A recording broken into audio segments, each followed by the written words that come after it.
కథామంజరి శ్రావ్య సంచిక ఫిబ్రవరి 2022. మా అమ్మ కథ. రచన శ్రీ సింహప్రసాద్ గారు. చదువుతున్నది భువనపల్లి రంగనాథం. వసుదా, అమ్మకి సీరియస్గా ఉందిట. మా ఊరు వెళ్తున్నాను. ఆఫీస్ నుండి తిన్నగా ఎయిర్పోర్ట్కి వెళ్తూ ఫోన్ చేసి చెప్పాను. అరే, ఈ సడన్ ప్రయాణం ఏంటి రవి? నువ్వేమీ హైదరాబాద్లో లేవు పరుగున వెళ్ళటానికి. ముంబైలో ఉన్నావు. ఫోన్ చేసి ఇరుగు పొరుగు వాళ్ళకి చూడమని చెప్పు చాలు. లేదు, నేను వెళ్తాను. ఏ ఫ్లైట్ దొరికితే దానిలో వెళ్ళిపోతాను. ఎలా వెళ్ళినా రేపటికి కానీ నర్సాపురం చేరలేవు. నా మాట విను రవి. ఆఫీస్లో అర్జెంట్ మీటింగ్ ఉన్నా సరే సారీ చెప్పి మరీ వచ్చేశాను. అసలు ఈ పని మొన్న అమ్మకు నీరుడు బంద్ అయిందని తెలిసినప్పుడే చేసి ఉండాల్సింది. ఇప్పుడు వెళ్ళకపోతే నన్ను నేను క్షమించుకోలేను. ఓకే ఓకే, అత్తయ్య గారికి ఏం కాదు, కానీ నువ్వు ఊరికే ఆందోళన పడకు రవి. ధైర్యంగా ఉండు. దారిలోనే హైదరాబాద్కి టికెట్ బుక్ చేశాను. అదృష్టవశాత్తు అక్కడి నుంచి రాజమండ్రి కనెక్టింగ్ ఫ్లైట్ కూడా దొరికింది. విమానం టేకాఫ్ తీసుకున్నా కానీ గుక్కెడు నీళ్లు గొంతులో పోసుకోలేకపోయాను. కళ్ళు మూసుకుని అమ్మని తలుచుకుంటూ కూర్చున్నాను. నాకు ఊహ తెలిసిన తొలి నాళ్లలోని అమ్మ రూపం అస్పష్టంగా మెదడు పొరల్లో కదిలింది. తర్వాత అమ్మ ఎన్నో రూపాల్లో. నిజానికి అమ్మకు ఎన్ని అవతారాలో చెప్పలేను. బ్రతిమాలి అన్నం తినిపించేటప్పుడు ఒక రకంగా, జోకొడుతూ నిద్రపుచ్చేటప్పుడు మరో రకంగా, దెబ్బ తగిలి ఏడుస్తున్నప్పుడు ఇంకో రకంగా కనిపించేది. అంతేకాదు, చదువుకునేప్పుడు, పరీక్షలప్పుడు, తక్కువ మార్కులు వచ్చినప్పుడు, ఫస్ట్ క్లాస్ వచ్చినప్పుడు, టైఫాయిడ్ తగిలినప్పుడు, ఉద్యోగ వార్త తెలిసినప్పుడు, పెళ్లి కుదిర్చేటప్పుడు, పూజలు చేయించినప్పుడు, నా ఇష్టాయిష్టాలు గుర్తు పెట్టుకుని వడ్డించినప్పుడు, ఒక్కొక్కసారి ఒక్కో రూపంతో. కానీ అన్నింటిలోనూ అదే ప్రేమ, అదే ఆప్యాయత, అదే నవ్వు, అదే చూపు. ఎవరో వీప్ మీద చరిచినట్టు ఉలిక్కిపడ్డాను. కొట్టకలు మిగ్గుతూ భుజాలు తడుముకున్నాను. అమ్మా, నీ నవ్వు ఇష్టం, నీ వంట ఇష్టం, నీ సెలక్షన్ అద్భుతం, నీ మాటలు గొప్ప టానిక్కే. నువ్వు నిజంగా గ్రేట్. ఇలా పొగిడాను తప్ప ఎన్నడూ ఒక్కసారి కూడా అమ్మా నువ్వంటే నాకు ఇష్టం అని చెప్పలేదు. ఐ లవ్ యూ అమ్మా అని ఒక్కసారి చెప్పలేదు సుమా. గిల్టీగా ఫీల్ అయ్యాను. ఊరెళ్ళగానే, అమ్మను చూడగానే ముందు ఆ ముక్కే చెప్పాలి. నువ్వంటే గుండెలు పట్టనంత ప్రేమ అని అరిచి చెప్పాలి. అప్పుడు అమ్మ పెదాల మీద విరిసే మధుర దరహాసాన్ని చూసి ధన్యమైపోవాలి. అమ్మకి ఎలా ఉందో. అమ్మకి వీడియో కాల్ చేసి మాట్లాడితే బావుండు. కానీ అమ్మ దగ్గర సెల్ ఫోన్ లేదు. క్రితంసారి వెళ్ళినప్పుడు కొనిస్తానంటే పాతకాలం దాన్ని, ఇవన్నీ నాకు చేతనవుతాయేంట్రా అని తోసిపుచ్చేసింది. అయినా వినకుండా కొని తీసుకెళ్లి చేతిలో పెట్టి ఉండాల్సింది. అమ్మ క్షణాల్లో నేర్చుకోదు. అసలు అమ్మకు రాని విద్య ఉంటుందా? ఎంత తప్పు జరిగిపోయింది. అమ్మ ఆరోగ్య పరిస్థితి ఎలా ఉందో. నీరుడు ఆగిపోయిందంటే చాలా కాంప్లికేషన్స్ రావచ్చు. అసలే షుగర్ ఉంది, గుండె సమస్య ఉంది. జరగకూడనిది ఏదైనా జరిగితే తల్లడిల్లిపోయాను. కన్నీళ్లు పొంగి వచ్చాయి. ఇలాంటప్పుడు అమ్మ ఏం చేసేదో గుర్తొచ్చింది. నేను ఎప్పుడు అధైర్యంతో, అభద్రతతో ఆందోళన పడినా నా నుదుటి మీద పూజామందిరంలోని కుంకుమ బొట్టు తెచ్చి పెట్టేది. ఇది ఆంజనేయ స్వామి బొట్టురా. ఇక ఆ స్వామి గద పట్టుకుని నీ పక్కనే కూర్చుంటాడు. నీ దగ్గరికి ఏ ఆపద, అనర్థం రాకుండా చక్కగా కాపలా కాస్తాడు. వెంటనే చేతులు జోడించాను. ఆంజనేయ స్వామి, మా అమ్మకు ఏమీ కాకుండా చూడు తండ్రి. కొంచెం ధైర్యం చిక్కింది. భరోసా లభించినట్టు అనుభూతించాను. అసలు అమ్మని ఆ పల్లెలో ఒంటరిగా వదలకుండా ముంబై తీసుకొచ్చేయాల్సింది. మా ఇద్దరికీ ఉద్యోగాలు కనుక ఇంట్లో ఒక్కతి బిక్కుబుక్కుమంటూ ఉండలేదని బలవంత పెట్టలేకపోయాను. పిల్లలు పుట్టే వరకు చిలక గోరికల్లా ఎగరండ్రా. మీ మధ్య దిష్టి బొమ్మలా నేనెందుకు చెప్పు? మనవడో మనవరలో పుట్టాక ఉగ్గుపాలు పోయడానికి వస్తానులేరా. నీ దగ్గరికి కాకపోతే ఇంకెక్కడికి వెళ్తాను చెప్పు అని అమ్మ అన్నప్పుడు కూడా నువ్వే మాకు కొండంత అండ అని ఒప్పించి తీసుకురావాల్సింది. ఏమిటో అప్పుడు తోచి చావలేదు. ముఖం ముడుచుకొని వాచి వంక చూశాను. ఇంకో అరగంటకు కానీ హైదరాబాద్లో ల్యాండ్ అవ్వదు. తర్వాత గంట వెయిటింగ్, ఇంకో గంట ప్రయాణం. రాజమండ్రిలో దిగి నరసాపురం వెళ్ళడానికి ఇంకో 2 గంటలు. అంటే అమ్మని చూడడానికి ఇంకో 4.5 గంటలు ఓపిక పట్టాలి. ప్యాకేజ్ పెద్దదని అనవసరంగా ముంబై వెళ్ళాను. హైదరాబాద్లోనే ఉండిపోయి ఉండాల్సింది. అప్పుడింత యాతన ఏది కాదు. యాతన నాన్న లివర్ క్యాన్సర్తో చనిపోయాక నన్ను పెద్ద చేయటానికి అమ్మ నిజంగా నరకయాతనే అనుభవించింది. వరి పండే 5 ఎకరాల భూమి ఉన్నా అష్ట కష్టాలు పడాల్సొచ్చింది. సాగు చేయడానికి కానీ చేయించడానికి కానీ అయిన వాళ్ళెవ్వరూ అక్కరకు రాలేదు. వచ్చిన వాళ్ళు అందిన కాడికి పట్టుకుపోవాలని చూశారు తప్ప అమ్మకు అండదండలు అందించలేదు. అమ్మ తల్లిలా మారింది. ఆస్తిని నా కోసం రక్షించింది. పంట సొమ్మును జాగ్రత్త చేసి నన్ను చదివించింది. ఇంజనీర్ని చేసింది. సాఫ్ట్వేర్ కంపెనీలో ఉన్నత స్థానంలో ఉండి కంపెనీ వ్యవహారాలని నేను గొప్పగా చక్కపెట్టేస్తున్నానని జబ్బలు చచ్చుకుంటూ ఉంటాను.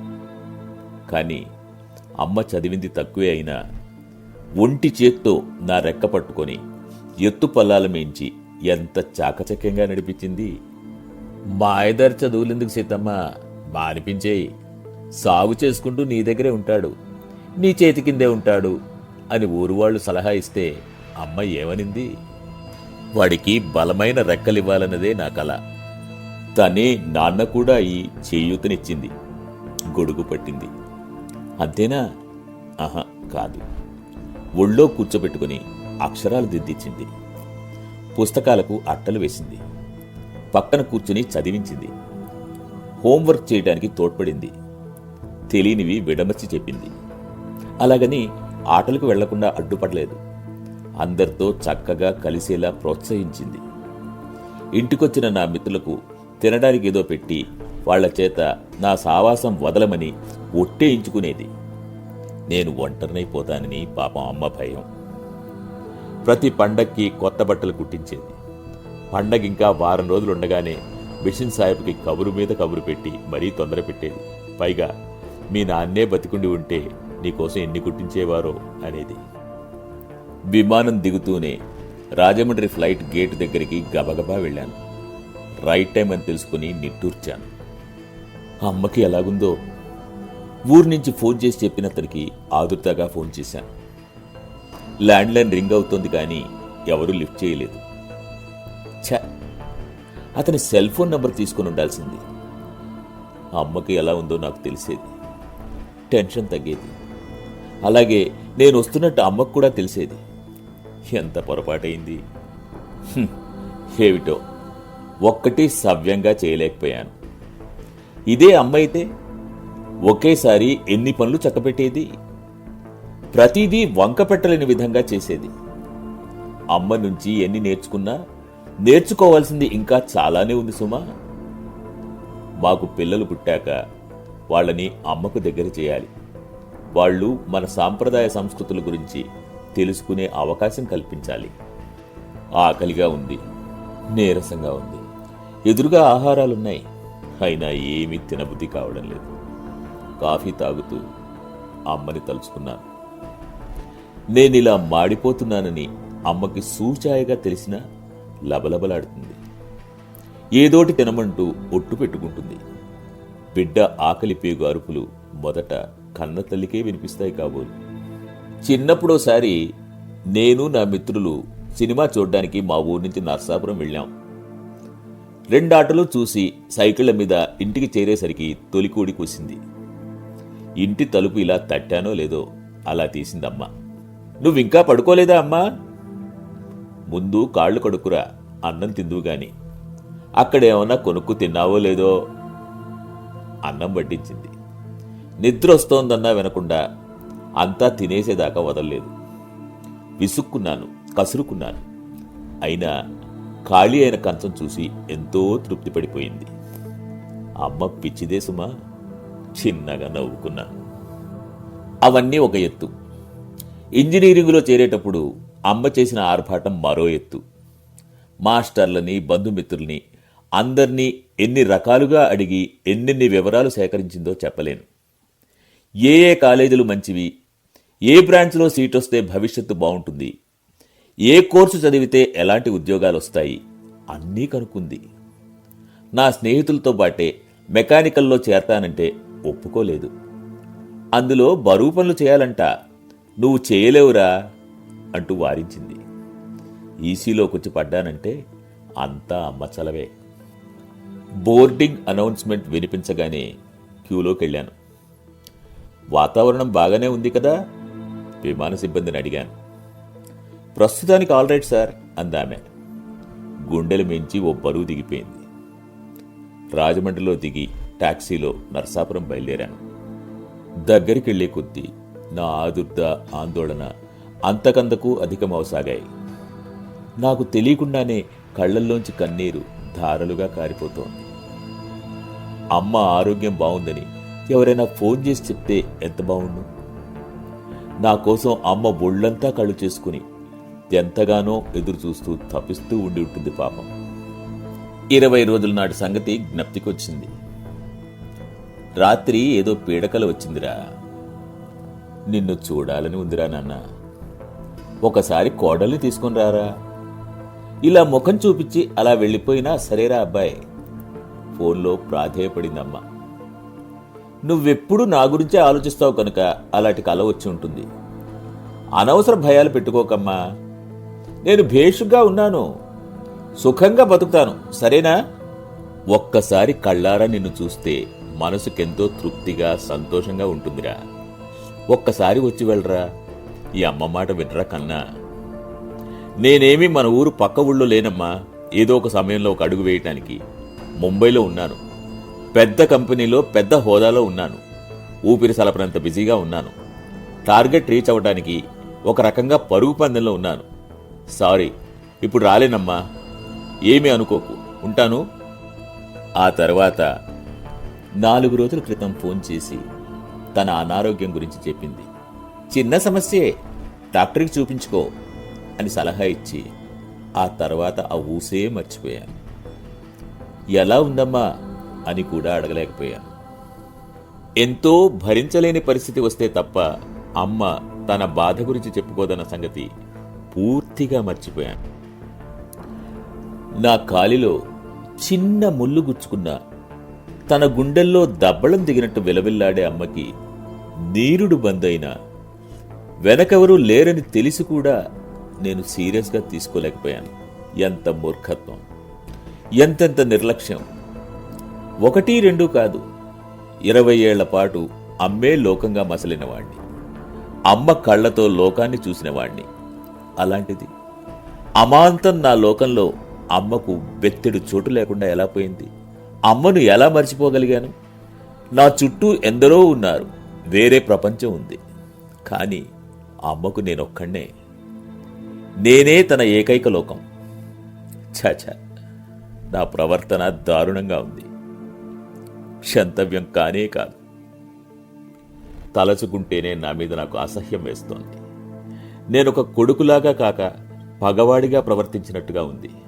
నేను, నా కుటుంబం, నా ఉద్యోగం, నా సంపాదన, నేనెక్కాల్సిన మెట్లు ఇవే ముఖ్యం అనుకున్నాను.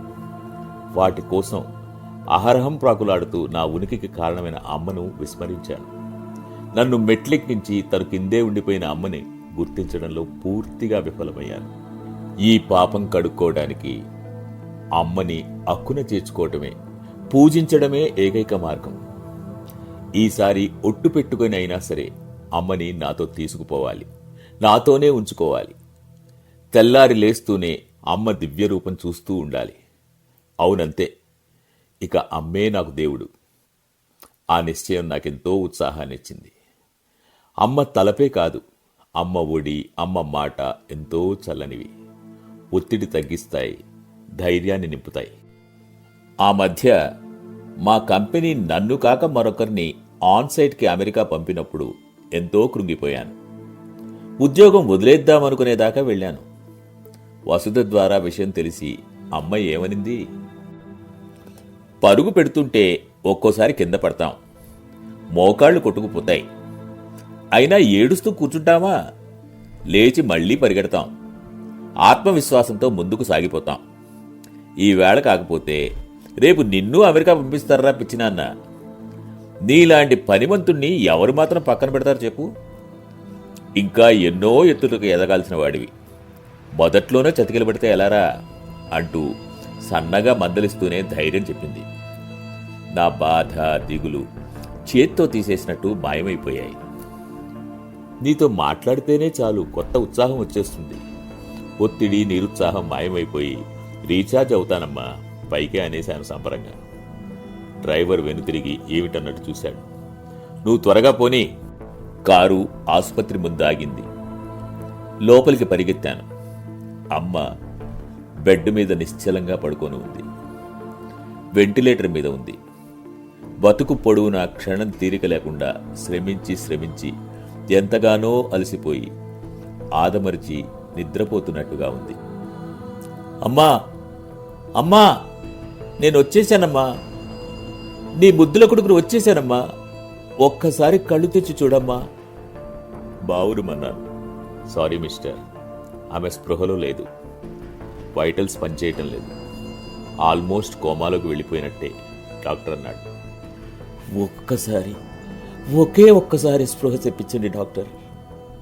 ఐ లవ్ యూ మామ్ అని గొంతు చించుకొని చెప్పాలి doctor. Please please. Sorry, it is too late. ఘోరంగా ఓడిపోయిన వాళ్ళ కూలబడిపోయాను. అమ్మ ఒడిలో తల పెట్టుకుని గుండెలు పగిలేలా ఏడవాలని ఉంది. అమ్మ అరచేయి నిమురుతూ దుఃఖోద్వేగంతో ఊగిపోయాను. ఊరువారు వచ్చారు. సానుభూతిగా చూశారు. 2 రోజులు బాధపడ్డాకే నీకు ఫోన్ చేసింది. ఆ తర్వాత బాధ ఎక్కువయ్యేసరికి ఆసుపత్రిలో చేర్చాం. మందులు పనిచేయకపోయేసరికి సీరియస్ అయింది. పక్కింటతను చెప్పాడు. మా అమ్మ నాకు చెప్పమని ఏమన్నా చెప్పిందా? వెర్రిగా అడిగాను. ముఖాముఖాలు చూసుకున్నాక ఒకరన్నారు, నీకు ఫోన్ చేస్తానని చెప్తే వద్దనింది. ఇప్పుడు రాడు, తర్వాత తప్పకుండా వస్తాడు. నా కోసం కాకపోయినా నా దినకర్మలు చేయడానికి వస్తాడు. నా గుండెలు భళ్ళున పగిలాయి. భోరున ఏడ్చాను. నాకు చిన్న దెబ్బ తగిలి అమ్మా అని అరిస్తే ఏం బిడ్డా అంటూ పరిగెత్తుకొచ్చే అమ్మ నేను ఏడ్చి మొత్తుకున్నా లేచి రాలేదు. నా వంక కన్నెత్తి చూడలేదు. నాతో మరి సంబంధం లేనట్టుగా శిలామూర్తిలా ఉండిపోయింది. నా అంత దురదృష్టవంతుడు, నిర్భాగ్యుడు ఈ ప్రపంచంలోనే ఉండడు. హాస్పిటల్లో ఉంచుతారా, ఇంటికి తీసుకుపోతారా? డాక్టర్ అడిగాడు. ఇక్కడే ఉంటుంది. ఎంత చేయగలిగితే అంత చేయండి డాక్టర్. ఎందరు స్పెషలిస్టులను పిలుస్తారో పిలవండి. ఎంత ఖర్చైనా పర్వాలేదు. మా అమ్మ బతకాలి. నన్ను కళ్ళ నిండుగా చూడాలి. నవ్వుతూ నోరారా పలకరించాలి. దుఃఖోధృతితో ఊగిపోయాను. ఆ రాత్రంతా అమ్మ పక్కనే, అమ్మ చెయ్యి పట్టుకునే, అమ్మ పక్క మీద తలపెట్టుకునే ఉన్నాను. చుక్క చుక్కగా సెలైన్ అమ్మ ఒంట్లోకి వెళ్తుంటే మౌన ప్రేక్షకుల్లా చూస్తూ ఉండిపోయాను. అర్ధరాత్రికే అమ్మలోని చిలుక ఎగిరిపోయింది. కనీసం టపటపమని రెక్కల చప్పుడు కూడా చేయకుండా మౌనంగా ఈ లోకం నుండి నిష్క్రమించింది. నేను బండరాయిలా ఉండిపోయాను. నా నిర్లక్ష్యంతో, మూర్ఖత్వంతో అమ్మ అనే అమృత భాండాన్ని పగలగొట్టుకున్న నేనెంత దౌర్భాగ్యుణ్ణి. అమ్మ అంటే ఆనందం, అమ్మ అంటే ప్రేమ, అమ్మ అంటే అనంత ఆప్యాయత, ఎన్నటికీ తరగని సంపద. అవన్నీ లేని కోల్పోయిన దురదృష్టవంతుణ్ణి. ఇలాంటి దుస్థితి నా శత్రువుకి కూడా రానివ్వకు ఆంజనేయ స్వామి. అమ్మ నిర్జీవ శరీరాన్ని మా ఊరు తీసుకెళ్ళాం. కటిక నేల మీద తాటాకు చాప మీద పడుకోబెట్టారు. 9 మాసాలు మోసి పురిటి నొప్పులు పడి ప్రాణగండం అధిగమించి తన పేగు తెంచి మరీ నన్ను భూమి మీదకు తెచ్చిన అమ్మ ఇప్పుడు భూమాత ఒడిలో గోదావరి వరదల్లో సర్వం కోల్పోయిన వాడిలా ఏడవబోతూ అకస్మాత్తుగా ఆగిపోయాను. ఏడవకురా, నీ కంట కన్నీరు నేను చూడలేనురా చిట్టికన్నా అంటోంది అమ్మ. అదృశ్య హస్తాలతో నా కళ్ళు తుడుస్తోంది అమ్మ. వెర్రిగా చూశాను. గుండె దిటవు చేసుకున్నాను. బంధువులకు తెలియపరచాలి. మీ అమ్మగారి పేరేంటి? ఎవరో అడిగారు. అన్ని పేర్లు అమ్మవే. ఎలా పిలిచినా పలుకుతుంది. గుండెతో పిలిచినా ఓ అంటూ జవాబిస్తుంది. అన్ని రూపాలు తనవే. అసలు సృష్టే తను. అమ్మ అమ్మే, మరి ప్రత్యామ్నాయం లేదు. ఈ సత్యం ముందే తెలిసి ఉంటే అమ్మ చనిపోయాక కాదు, బ్రతికుండగానే కళ్ళు తెరిచేవాణ్ణి. కళ్ళ ముందున్నంతసేపు ఆ దేవతని గుర్తించని నేనెంతటి పాపిని. దేవుడు నన్ను నాలాంటి వాళ్ళని చచ్చినా క్షమించకు. కథామంజరి శ్రావ్య సంచిక ఫిబ్రవరి 2022. మా అమ్మ కథ. రచన శ్రీ సింహప్రసాద్ గారు. చదివినది భువనపల్లి రంగనాథం.